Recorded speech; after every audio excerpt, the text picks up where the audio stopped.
नमस्कार। राज्य शिक्षा शोध एवं प्रशिक्षण परिषद बिहार पटना में आप सबका स्वागत है।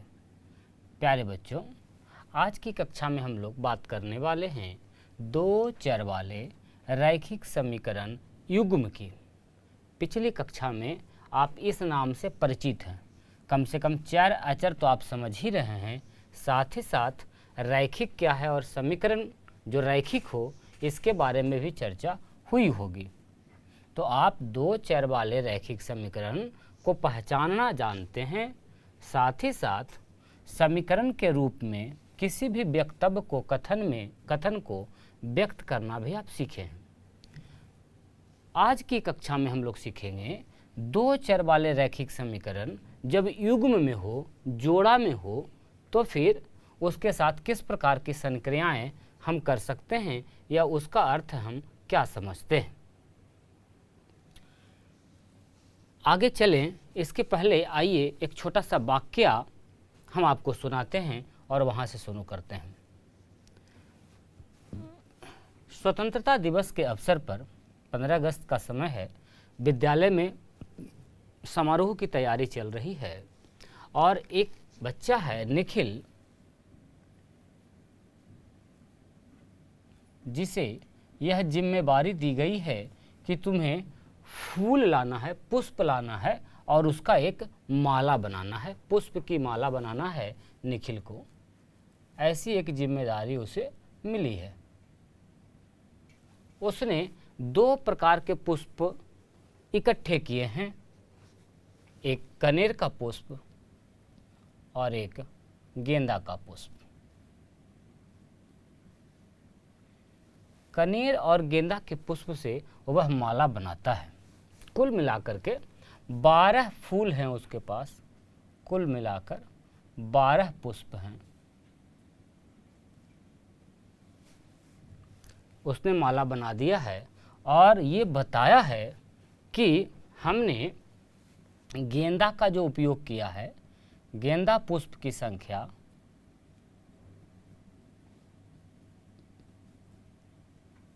कनेर पुष्प की संख्या से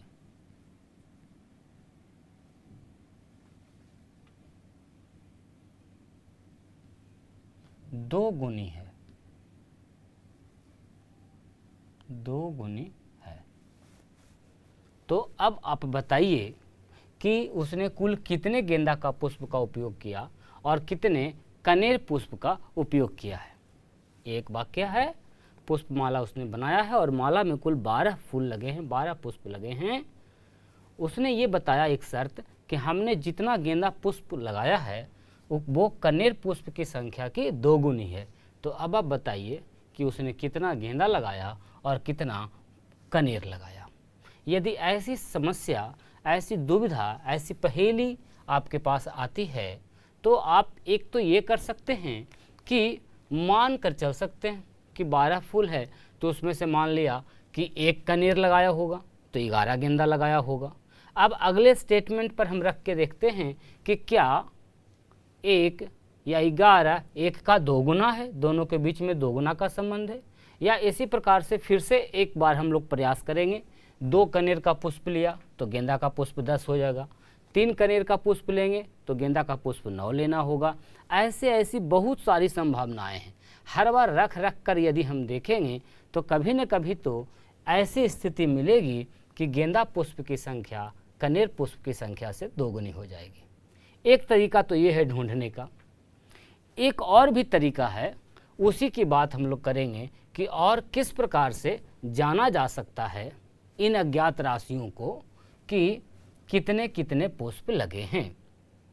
हम आगे बढ़ें, इसके पहले पिछली कक्षा में आपने पढ़ा है कि ऐसे स्टेटमेंट्स को, ऐसे कथन को आप समीकरण के रूप में, दो चर वाले रैखिक समीकरण के रूप में लिख सकते हैं।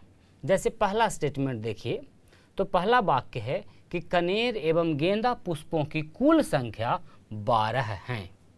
12 फूल का इस्तेमाल किया गया है। तो इस स्टेटमेंट को यदि हमें रैखिक समीकरण के रूप में लिखना होगा तो हम किस प्रकार लिखेंगे बच्चों? बिल्कुल इसके लिए 2 चर हम मान लेंगे और यहाँ चर राशि है हमारा कनेर और गेंदा, और ऐसा करके चलेंगे। माना कनेर पुष्प की संख्या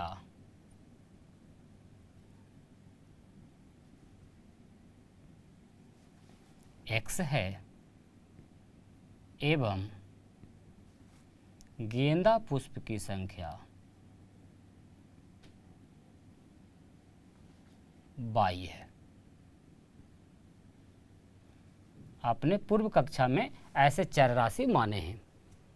अब जब हमने मान लिया कि कनेर पुष्प की संख्या को x और गेंदा पुष्प की संख्या को y, तो हमारा स्टेटमेंट क्या कह रहा है कि दोनों पुष्पों की संख्या कुल मिलाकर के 12 हैं। तो यहाँ से हम एक समीकरण आसानी से बना सकते हैं कि कनेर पुष्प की संख्या और गेंदा पुष्प की संख्या को यदि जोड़ दें तो इसका योग 12 आएगा। ये आपने एक समीकरण बना लिया। कैसा? दो चर वाले रैखिक समीकरण। अब इसी प्रकार एक और स्टेटमेंट है, आप चाहें तो उसे भी दो चर के रूप में लिख सकते हैं। दूसरा कथन है हमारा गेंदा पुष्प की जो संख्या है, और गेंदा पुष्प की संख्या कौन है? y। देखिए गेंदा पुष्प की संख्या, और हमने गेंदा पुष्प की संख्या को कितना माना है? y। क्या है भाई? तो कनेर पुष्प की संख्या से 2 गुनी है, और कनेर पुष्प की संख्या हमने माना है x, अर्थात ये जो y है वो कितना है? x का 2 गुना है।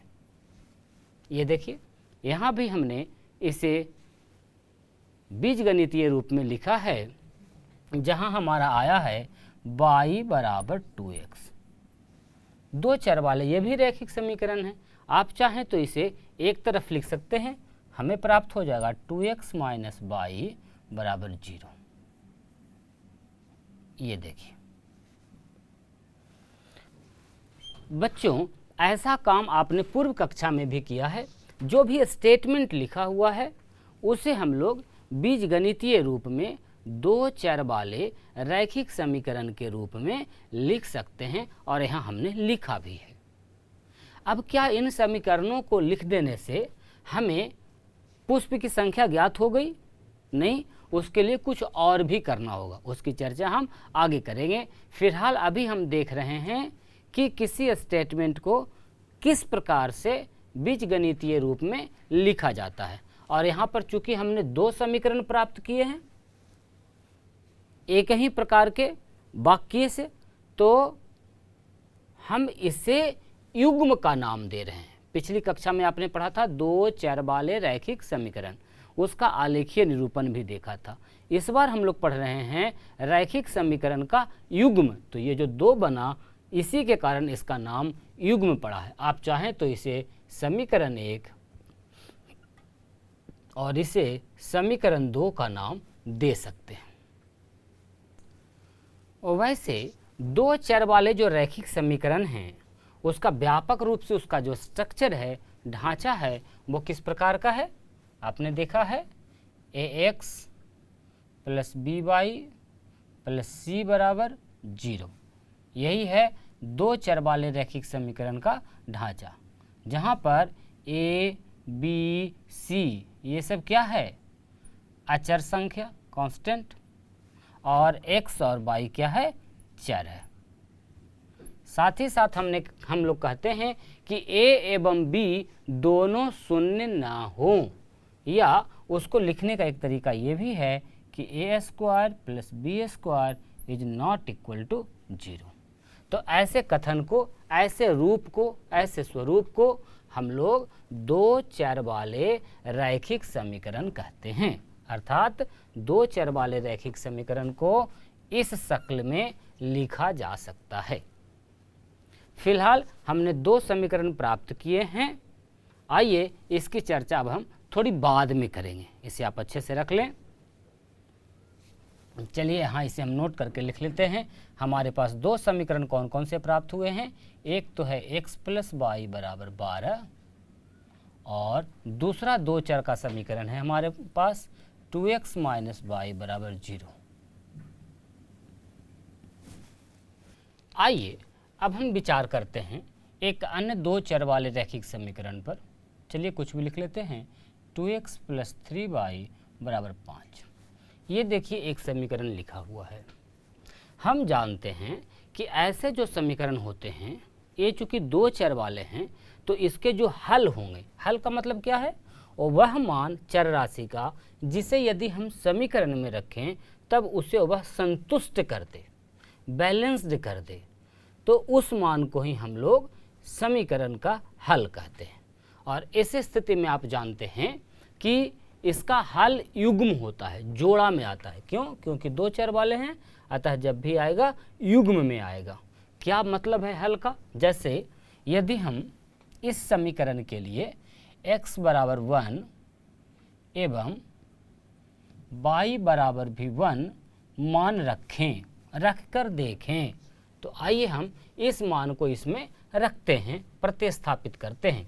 हमारा है 2x और x के जगह पर हमने लिया है 1 प्लस 3y, y के जगह भी हमने लिया है 1। ये समीकरण का बायां पक्ष है, LHS भी जिसे कह सकते हैं आप, लेफ्ट हैंड साइड, या इसे हम लोग लिखते हैं बायां पक्ष। आइए हल करते हैं।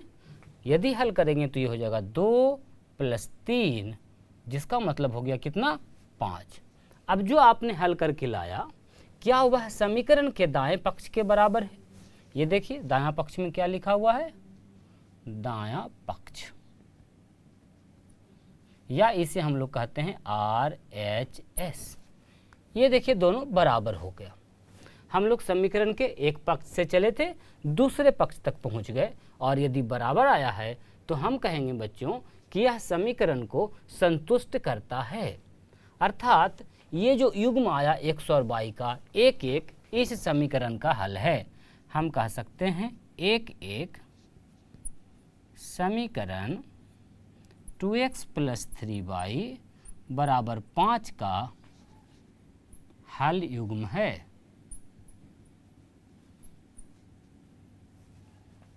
ऐसे ही आइए कोई दूसरा मान रख के देखते हैं। यदि हम रख दें सपोज x बराबर 2, y बराबर 1, आइए रख के देखते हैं हल है या नहीं। तो क्या हो जाएगा इसमें, यदि 2 रखेंगे तो हम LHS से चलते हैं, लेफ्ट हैंड साइड से। हमारा लिखा है 2x अर्थात 2 इंटू 2 प्लस 3 इंटू 1। आइए हल करते हैं, 4 प्लस 3, जिसका मतलब है आ गया 7, और हमारा दायां पक्ष कितना था, 5। तो क्या ये RHS के बराबर आया? ये बराबर नहीं आया RHS के। इसका अर्थ ये हुआ कि ये जो हम हल लिए थे, x के जगह 2 और y के जगह 1, यह इस समीकरण को संतुष्ट नहीं किया। तो हम ये कह सकते हैं कि हल युग्म 2-1 समीकरण 2x प्लस 3y बराबर 5 का हल नहीं है, या हल युग्म नहीं है, चूंकि यह समीकरण को संतुष्ट नहीं करता है। तो किसी भी समीकरण का कोई हल है या नहीं, ये हम आसानी से पता करते हैं। पिछली कक्षा में भी आपने जाना था। इसका क्या और क्या अर्थ है, आपने इसका आलेखीय निरूपण देखा था। अर्थ ये है कि यदि इसे हम ज्यामितीय रूप से एक तल में दिखाएं, आलेख में दिखाएं, तो जो हल है, जैसे एक एक यह बिंदु इस सरल रेखा पर मिलेगा। 2x प्लस 3y बराबर 5 के द्वारा जो सरल रेखा का निर्माण होगा ग्राफ में ज्यामिति के रूप में, उस सरल रेखा पर एक बिंदु निश्चित रूप से एक एक होगा। और आपने तो ये भी जाना है कि सरल रेखा पर जितने भी बिंदु होंगे सब हल होते हैं। लेकिन ये जो स्टेटमेंट है दूसरा 2-1, यह बिंदु निश्चित रूप से उस सरल रेखा पर नहीं होगा। हमने पढ़ा है कि ज्यामितीय रूप से यदि किसी को दिखाया जाए और किसी समीकरण का यदि सरल रेखा इस प्रकार का है, मान के चलें, तो इस सरल रेखा पर जितने भी बिंदु होंगे, अनंत बिंदु, अपरिमित रूप से अनेक बिंदु, जितने भी बिंदु होंगे, ये सब के सब इस समीकरण के हल होते हैं।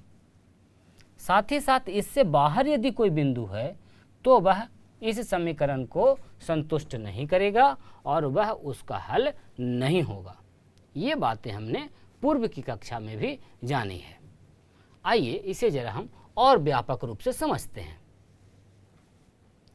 बच्चों, यदि हम रैखिक समीकरण, दो चर वाले रैखिक समीकरण युग्म का थोड़ा व्यापक रूप लिखें कि किस प्रकार से होता है, तो आइए हम दो समीकरण लिख रहे हैं, a1x plus b1y plus c1 बराबर 0। एक और समीकरण लिखते हैं, a2x plus b2y plus c2 बराबर 0। यही तो स्ट्रक्चर है समीकरण का। इसी रूप में रहेगा दो चर वाले रैखिक समीकरण। जब युग्म में आएंगे तो, जब जोड़ा में आएंगे तो। साथ ही साथ हम लोगों ने जाना है कि जो दो चर वाले समीकरण हैं, इससे एक सरल रेखा का निर्माण होगा।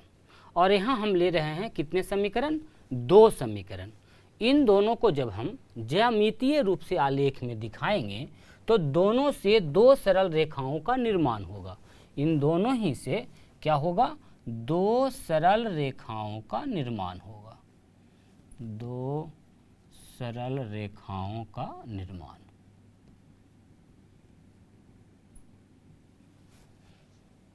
एक समीकरण से एक सरल रेखा बनेगा और दूसरे वाले रैखिक समीकरण से दूसरा सरल रेखा बनेगा। अब किसी भी तल पर, किसी भी प्लेन में जब आप दो सरल रेखा बनाएंगे तो क्या क्या स्थिति हो सकती है, दोनों सरल रेखा किस प्रकार की स्थिति में आ सकती है, तो आप समझिए, सोचिए। मैक्सिमम स्थिति क्या हो सकता है? अधिक से अधिक 3 स्थितियां होंगी। स्थितियों पर यदि हम गौर करें तो सबसे पहली स्थिति क्या हो सकती है कि दोनों सरल रेखाएं जो हैं एक दूसरे को हो सकता है काट देगी, एक दूसरे से कहीं ना कहीं मिल जाएगी, यानी एक दूसरे को प्रतिच्छेद कर सकती हैं, प्रतिच्छेद कर सकती हैं। दोनों सरल रेखाएं एक दूसरे को प्रतिच्छेद कर दी। या दूसरी स्थिति क्या हो सकती है? हो सकता है एक दूसरे से कहीं मिले ही ना, ना आगे न पीछे न बढ़ाने पर, और इस स्थिति को हम क्या कहते हैं कि दोनों सरल रेखाएं समांतर हो गई। ये भी हो सकता है। साथ ही साथ एक और स्थिति हो सकता है बच्चों कि दोनों सरल रेखाएं एक दूसरे के ऊपर ही हों, अर्थात एक दूसरे के समपाती हों। एक सरल रेखा है और दूसरा सरल रेखा भी इसी पर है, और दूसरा सरल रेखा भी आपका इसी पर है। एक ही रेखा पर दोनों पड़ा हुआ है, उस स्थिति को हम कहते हैं संपाती। आप सोच के देखिए कि कोई प्लेन है, उसमें दो रेखाएं आप कैसे भी खींचेंगे, कैसा भी खींच दें तो क्या हो सकता है? या तो दोनों एक दूसरे से मिलेगी, या एक दूसरे से नहीं मिलेगी, या एक ही सरल रेखा पर दूसरा सरल रेखा भी पड़ा हुआ हो। तो जब दोनों एक दूसरे को काट दे, एक दूसरे से मिल जाए, तो उसे हम कहते हैं प्रतिच्छेदी रेखाएं। तो जब दो समीकरणों को हम दो सरल रेखा से दिखाएंगे, वो दोनों सरल रेखाएं प्रतिच्छेदी हो सकती हैं, या फिर समांतर हो सकती हैं, या फिर संपाती हो सकती हैं, अर्थात एक ही रेखा पर दूसरा रेखा भी हो। तो बच्चों, आपने देखा कि रैखिक समीकरण की जो सरल रेखाएं हैं, यदि उसे ज्यामितीय रूप में दिखाएं तो 3 स्थितियां बन सकती हैं। आइए हम ज्यामितीय रूप में दिखाते हैं एवं उन स्थितियों को समझते हैं। इसके लिए हमने जो एक उदाहरण लिया था निखिल के द्वारा माला बनाने वाला, उसका एक समीकरण हमने लिख के रखा था। आइए इसे ही हम ज्यामितीय रूप से दिखाते हैं और ये खोजते हैं कि इसकी सरल रेखाएं कैसी हैं। और दिखाने के लिए आपको क्या करना पड़ेगा? पिछली कक्षा में तो आपने ज्यामितीय रूप से दिखाया ही है। तो आइए हम फिर से एक बार तेजी से ग्राफ बना लेते हैं। आपके पास यदि ग्राफ पेपर है तो आप उसी में बनाएंगे तो ज़्यादा सुंदर एवं सटीक बनेगा। हम यहाँ स्केल का उपयोग कर रहे हैं, समझिए, सादे पेज पर। आइए अब इस पर हम बराबर बराबर दूरी पर 1 2 3 4 5 6 7 इसी प्रकार से सब जगह हम मार्किंग कर लें। 1 2 3 4 5 6 7।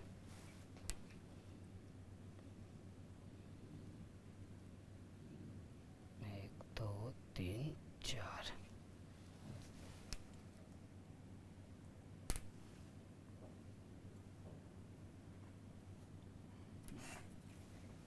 ये हमारा मूल बिंदु हो गया, आपको पता है। इधर बढ़ते क्रम में संख्याओं को लिखते हैं धनात्मक, एक्स एक्सिस है ये, एक्स एक्स डैश, और ये हमारा वाई वाई डैश। लिखते हैं 1 2 3 4 5 6 7। हमेशा दूरी बराबर लें। यदि आप ग्राफ पेपर ले रहे हैं तब तो उसमें बराबर दूरी पर बना ही रहता है, और नहीं तो स्केल की सहायता से जब बनाएं तो सावधानी पूर्वक बराबर बराबर दूरी लें। इस प्रकार आइए हम तेजी से अंकन कर लेते हैं संख्याओं का।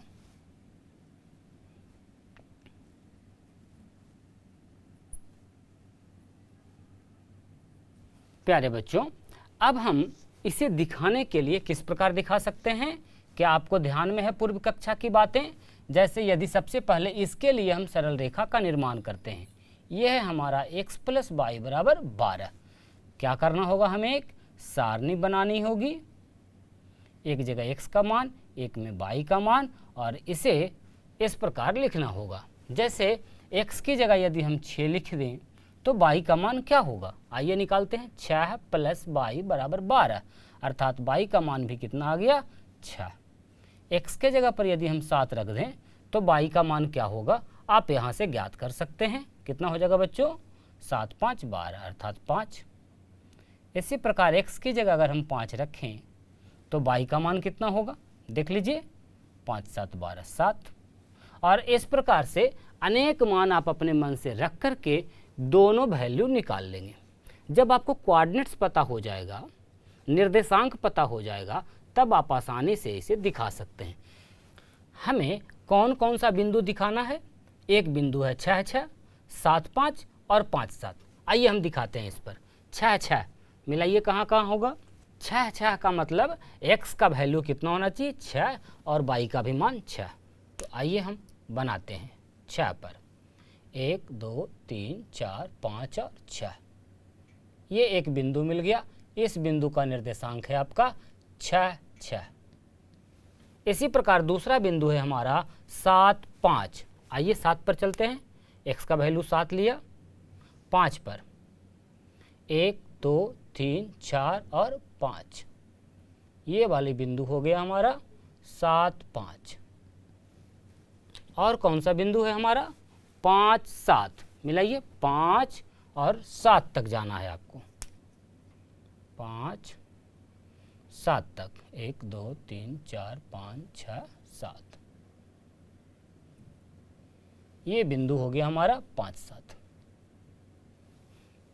अब ये जो बने तीनों बिंदु आपको मिला, ये निश्चित रूप से एक सरल रेखा में होगा, जिससे आप सरल रेखा का निर्माण कर सकते हैं।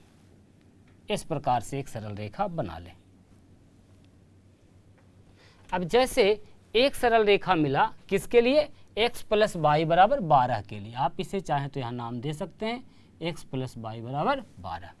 अब इसी प्रकार एक दूसरा समीकरण है हमारा 2x माइनस वाई बराबर 0। इसके लिए भी हम तेजी से आइए एक सारणी बना लें, एक तरफ x और एक तरफ y, और मान क्रमशः रख लें। मान के चलिए 0 रख रहे हैं, मान के चलिए -1 रख दिया, 2 रख दिया, और इस प्रकार से -2 रख दिए।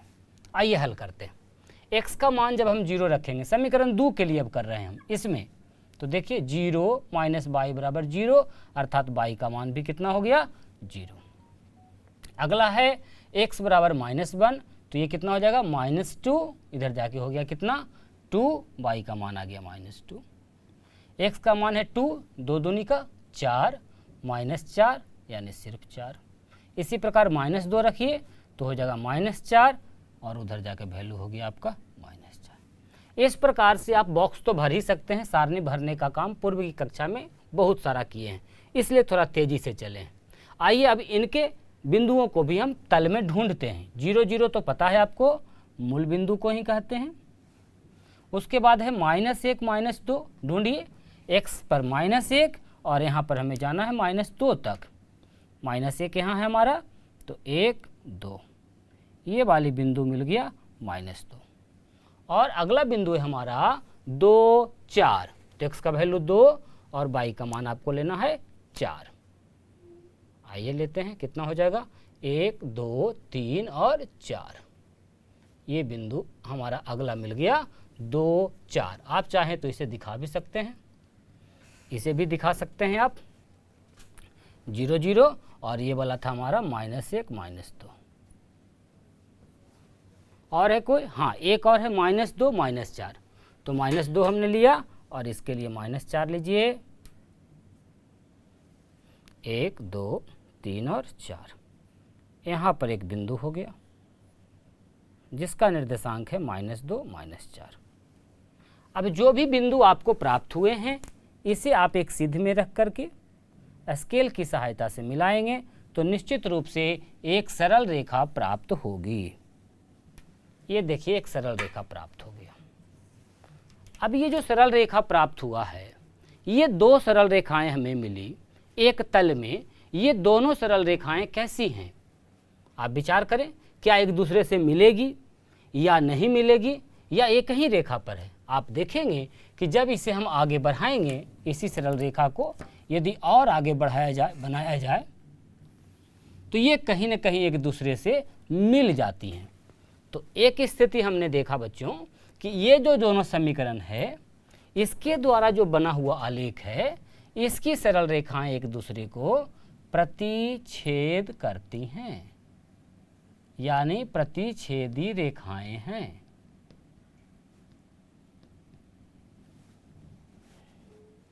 बच्चों, 2 सरल रेखाओं की अधिकतम स्थिति आपने देखी है, या तो वो प्रतिच्छेद करेंगी, या समांतर होंगी, या संपाती होंगी।